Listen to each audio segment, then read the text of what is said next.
मित्रांनो, आता मी आहे सुरभी पाटीलवाडा रेस्टॉरंट. ते आहे नाशिक आळे फाट्याच्या पुढे पुण्याकडे जाताना रस्त्यावरती. तर मी आता मिसळ टेस्ट करणार आहे यांच्याकडची. लेट्स सी कशी.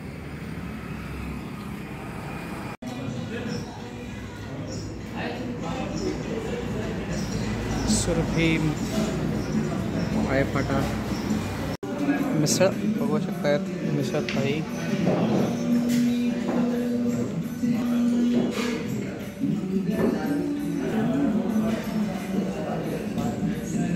गरमागरम मिसळ, पाव, कांदा, लिंबू.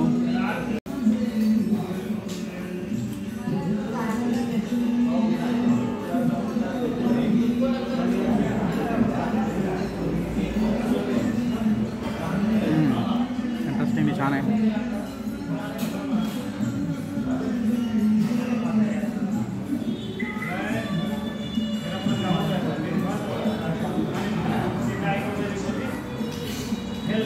मिरची भजी आहे, थंड आहे.